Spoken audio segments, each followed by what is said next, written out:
Hello, la famille have a peak. C'est Babacar Ndao de Business Carrefour.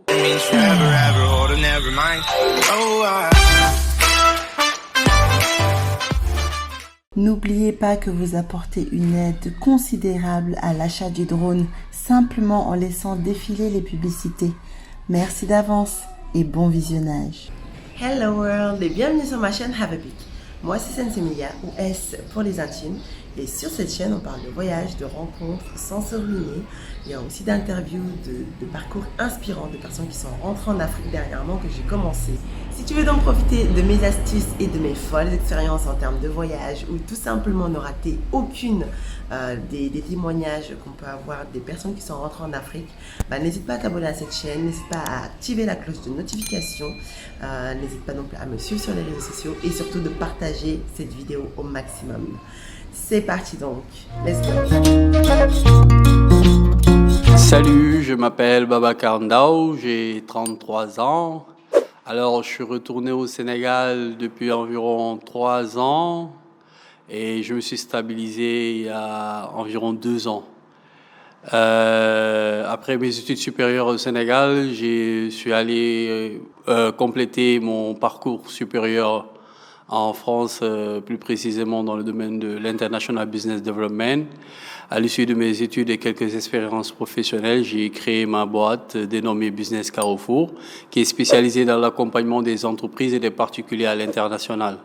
Donc, le constat est là. Aujourd'hui, une génération a envie de retourner à la terre-mère pour changer les choses. Et naturellement, nous avons dans nos cordes les compétences et les réseaux pour accompagner toutes les personnes qui veulent venir changer les choses avec nous.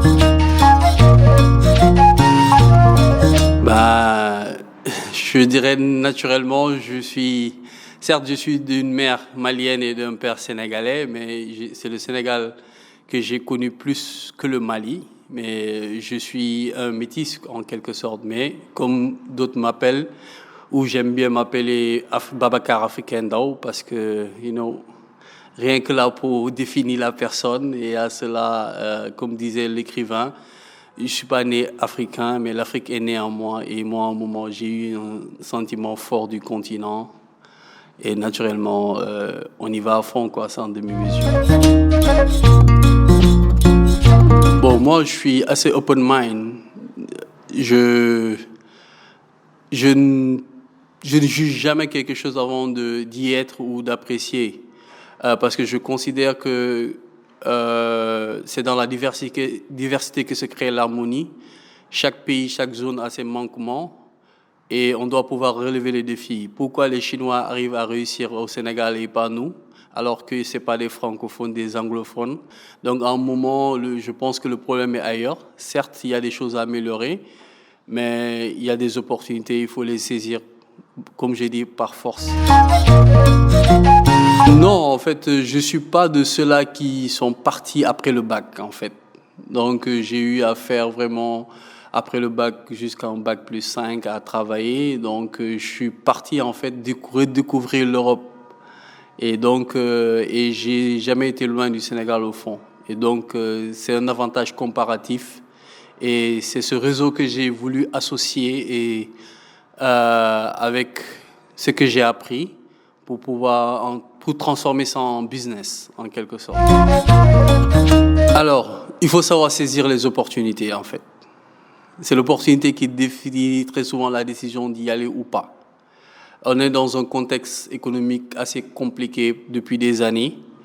Je ne dirais à personne de laisser son job de venir aveuglement, mais lorsque vous prenez une décision, il faut être prêt de l'assumer et de fournir l'effort qu'il faut.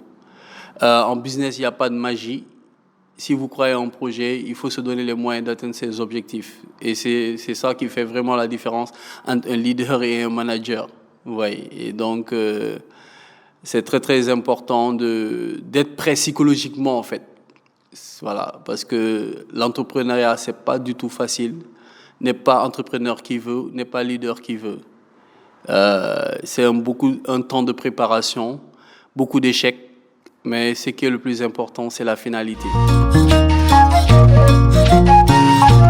Je peut dire que je suis un comptable financier à la base, un faux expert comptable.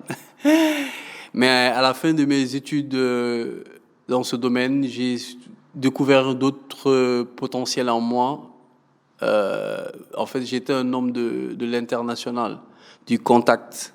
Et j'ai quitté mon zone de confort, bien que j'étais salarié dans l'école dans laquelle j'étais, qui m'avait recruté même avant la fin de mes études. Mais je voulais vraiment être le Babacar qui sillonne le monde, qui va se confronter à d'autres compétences.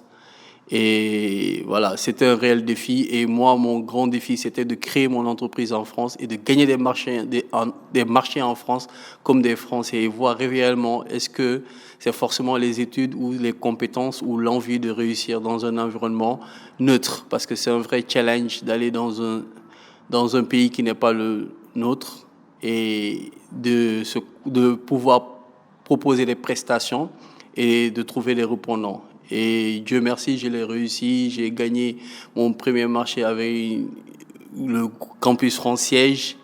Et mon deuxième client, c'était le premier grand groupe Relations Presse de France. Donc, à un moment, je lui ai dit, bon, je viens d'un continent où il y a une bonne formation. Et je n'ai rien à envier des autres pays. Au contraire, je suis allé voir ce qui se fait de mieux ailleurs et venez compléter nos imperfections.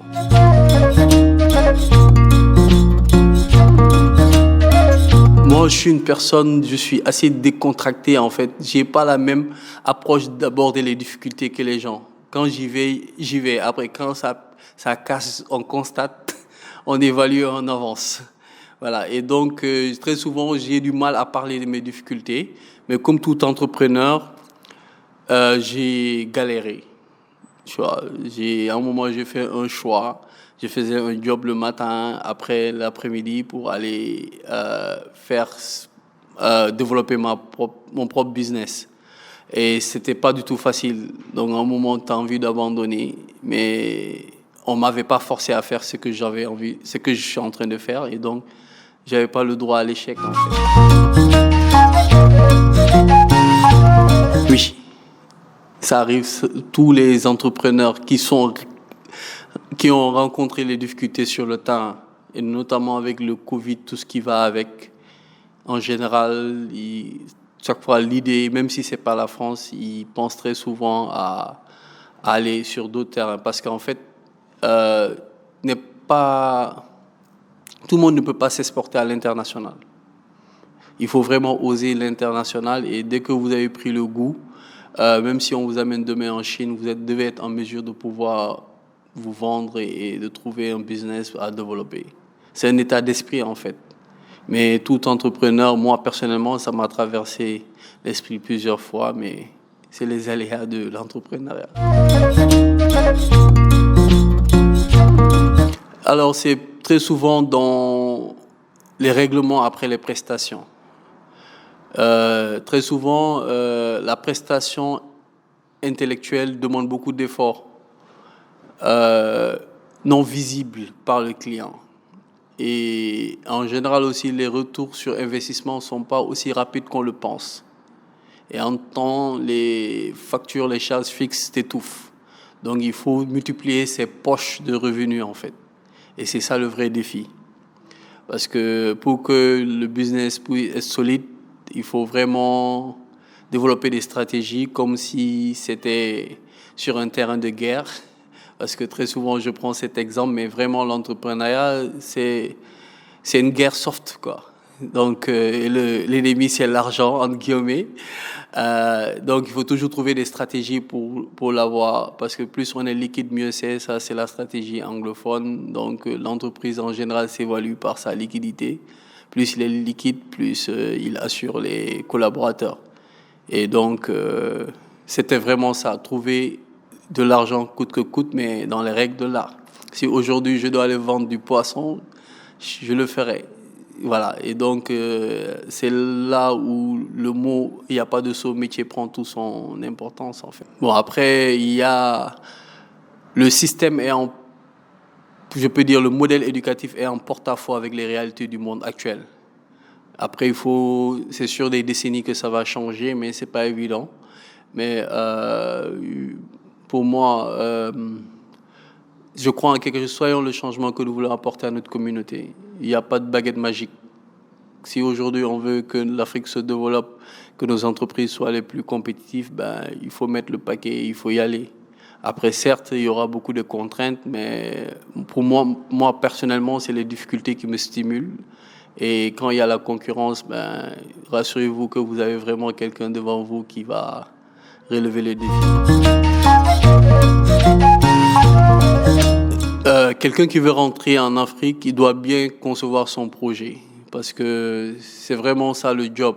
C'est comme il faut d'abord faire une introspection, une évaluation personnelle.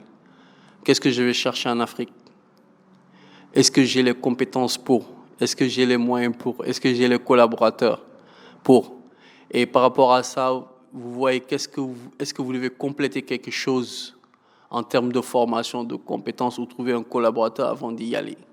Donc c'est un ensemble d'éléments qui ne peuvent être prédéfinis et que c'est la personne qui doit faire ce travail à court, moyen et long terme. Vous êtes un professionnel, vous voulez rentrer. Oui, je veux rentrer, je vais intégrer quel secteur? Quelles sont les réalités de ce secteur? Est-ce que je peux la faire à distance ou non? Je ne peux pas le faire à distance, donc je dois venir. Quand je dois venir, comment je dois être préparé financièrement? Qu'est-ce que je dois avoir comme budget? Localement, je dois trouver un relais ou bien je dois faire une étude de marché préalable tout en sachant qu'on est sur un marché où il y a peu de données. Et donc, c'est un marché réfractaire aux activités à distance. Ça veut dire que... Voilà, donc c'est vraiment sur place que ça se passe. Ça, c'est le conseil que je peux donner à tout un chacun. Ou à défaut, si vous voulez investir dans une chose structurée, c'est de trouver des collaborateurs qui sont déjà structurés, donc avec des documents bien définis, élaborés près d'un notaire, où vous avez la possibilité de contrôler en cas de litige. Mais au-delà de ça, toute autre activité nécessite la présence physique de la personne. Tout d'abord, je salue cette initiative de Have a Peak. Il y a une dame pleine d'énergie qui a envie de faire bouger les choses selon sa conception de la vie. Open mind girl, comme j'ai l'habitude de le dire. Le boom back clack, elle déchire. C'est une personne qui dégage de l'énergie positive. C'est important en fait. Et nous, entrepreneurs, on doit s'encourager aussi. À défaut de financer ou de participer à l'activité de la personne, il faut l'encourager. Et je pense qu'on en a tous besoin parce que c'est pas facile. Et donc, j'espère que mes propos ou les conseils que j'ai donnés à travers cette interview va aider beaucoup d'entrepreneurs à prendre la décision. Mais sachez que ça demande de la préparation. C'est pas de la magie, c'est juste de la préparation et oser en fait votre projet. Personne ne le fera à votre place. Il faut juste y croire. Voilà. Merci. Have a peak.